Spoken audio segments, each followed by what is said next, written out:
Hello, in this video I will be talking about beta-alanine.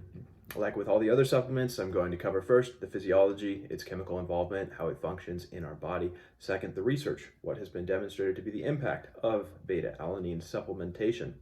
And thirdly, my own personal observations, how I've seen it work for me, and as well as some thoughts and opinions that I have on its use.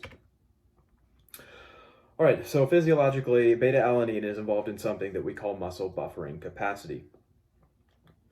Muscle activity is fueled by ATP, and ATP hydrolysis or consumption results in the production of hydronium or hydrogen ions as a byproduct. Right, that's what we measure when we measure pH. So ATP consumption increases the acidity of the muscle by reducing the pH. And this has the potential to disrupt muscle function, right? The amino acids that compose proteins, whether those are contractile proteins or enzymes and things like that. Those amino acids have hydrogen bonds that are influenced greatly by the acidity of a solution. Not to mention, any chemical process that occurs within the muscle can potentially be influenced by the acidity of the solution. But long story short, reduced pH has the possibility to disrupt the function of a muscle. So the muscle buffering capacity is the ability of the muscle cell to resist changes in pH. Okay, it's a simple acid-base chemical systems in place, just like you would learn about in any chemistry class, to prevent changes in pH or major fluctuations. Carnosine is our molecule of interest regarding beta-alanine. Carnosine has been estimated to account for about 40% of a muscle's buffering capacity. And so as far as carnosine goes, beta-alanine is the rate-limiting substrate in carnosine synthesis or production, okay? Carnosine is synthesized in the muscle cell, and beta-alanine is necessary for that to occur. It's important to point out that it is the rate-limiting substance. What does that mean? If I took, flour is involved in, this is an analogy I like, flour is involved in baking cake. But if I took flour and dropped it off at someone's doorstep, it would be ridiculous to come back later and expect there to be a cake for me, okay? There's a lot of reasons they might not bake a cake.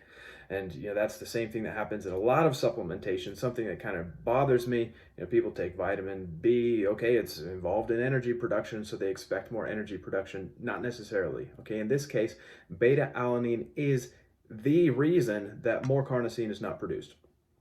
So let's try taking it, okay? The idea of taking beta-alanine as a supplement then is that we elevate beta-alanine levels, thus elevating carnosine synthesis, increasing the muscle buffering capacity, and then that theoretically might extend the duration of, in particular, high-intensity activity where we might see reductions in muscle pH.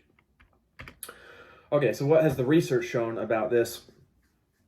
It's very clear in the research that when we take measurements of individuals' muscle buffering capacity, that there's a very strong correlation with sports performance. Okay, that includes lactate threshold, that includes weight training volumes and things like that, as well as broadly in team sports performance, right? There's been a very strong association between muscle buffering capacity and performance demonstrated in the literature. Okay, so most of the studies on beta-alanine in particular have involved, somewhere between 2 and 6 grams of supplementation. And this has been shown to increase not only beta-alanine levels, but carnosine levels directly. So it does work.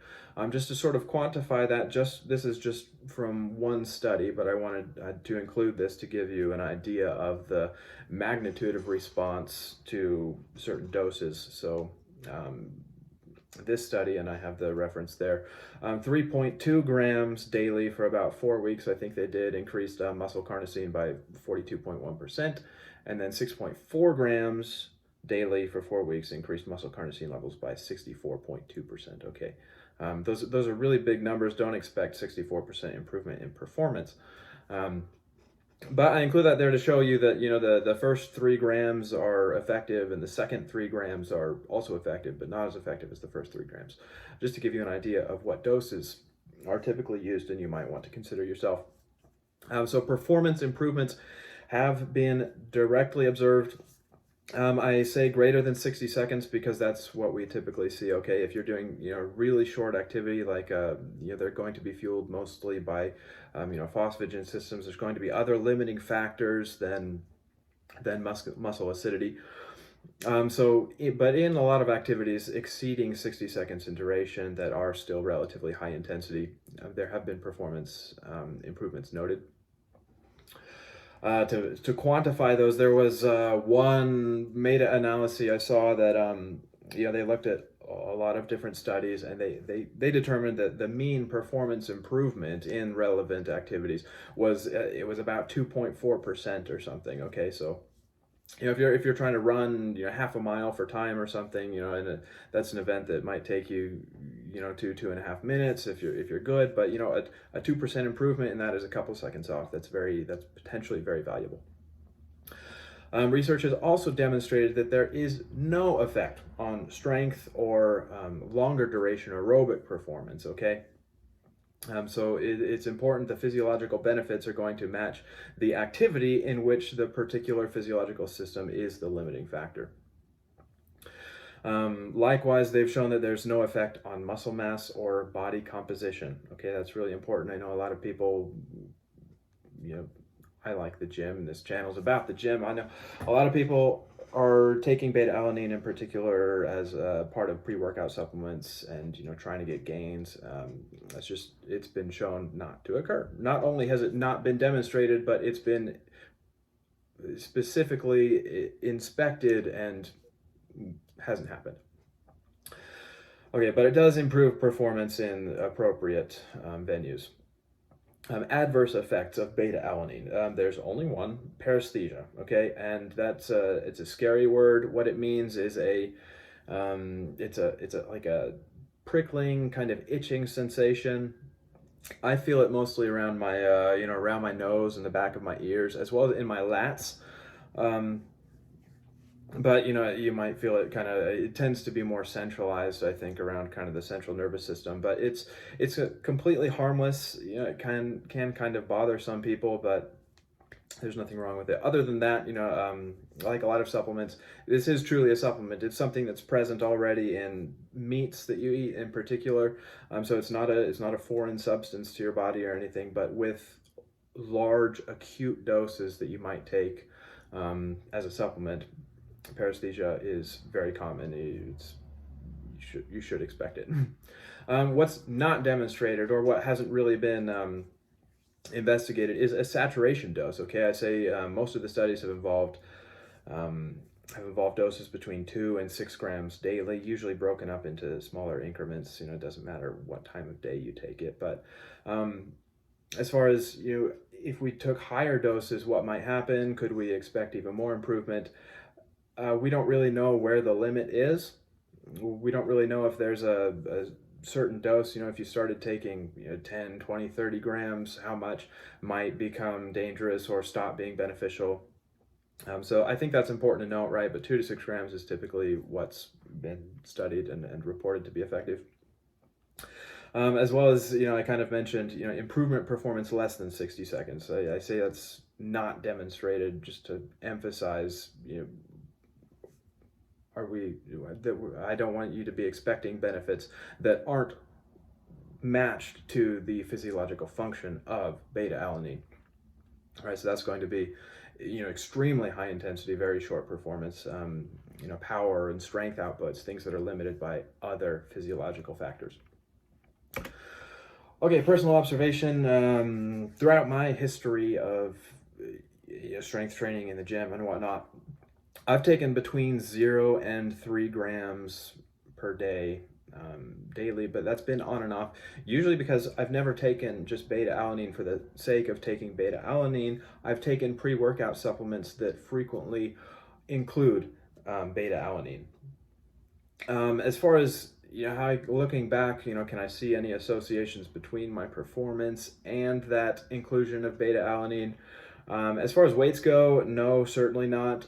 And that's what we'd expect based on the physiological function of beta alanine. But I do think I've actually noticed, I do a lot of running. I've done a lot of running at many points, in conjunction with my weightlifting as part of my fitness routine. And I do think I've had, been a little bit faster, had a little bit better times, a little bit easier when I've taken beta alanine. I don't want to say that's a major difference. I just want to say it seems like the times that I've done the best are match up fairly well with the times that I have been taking beta alanine. Additionally, the paresthesia, right, that prickling and tingling, I've heard people say they really hate it, that it drives them crazy. I actually like it. For me, it's just, I feel like, okay, chemistry is happening, as part of a pre-workout. I'm like, okay, yeah, things are rolling. It kind of helps me get in that zone mentally that I'm ready for action. That's, you call that a placebo effect. I guess not really a placebo because I know it's happening, but but I do think it's helpful in that sense. I also want to point out natural sources. Okay, beta alanine is it's in your food. It's almost exclusively in animal products. So the only real sources that most people are going to be getting is from meat. But omnivorous diets, depending on how much meat you eat, are going to contain between 1 and 4 grams of beta alanine daily. Yeah, anyway.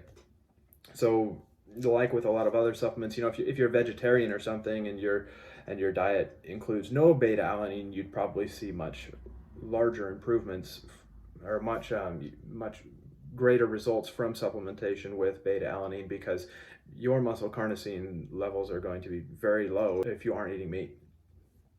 So do I use beta alanine? Yes, I do. I'm actually taking it right now for the first time, specifically with the intent of taking beta alanine, and so I'm buying it separately. I'm dosing it on its own. I'm taking 6 grams a day. And, I kind of have yet to see how it's going to work, but I'm getting more and more into running. And if it's something that helps me run, then I definitely want to be including it. But just to summarize, there is a lot of good research. Like all supplements, keep your expectations realistic. Okay, if you're losing races and you want to win and you start taking beta alanine, what you need to do is train harder. Don't expect it to change your life, but it is a slight edge. It might help you. It's fairly cheap, especially if you buy it on its own. It's very cheap. I definitely think it's something worth considering. I like it. There's nothing harmful about it at all. So if you want to take it, go ahead. And that's everything. I hope this was educational. I hope it helped you. Like always, if you liked the video, like it. And if you want to see more like this, subscribe. Thank you all, and peace out.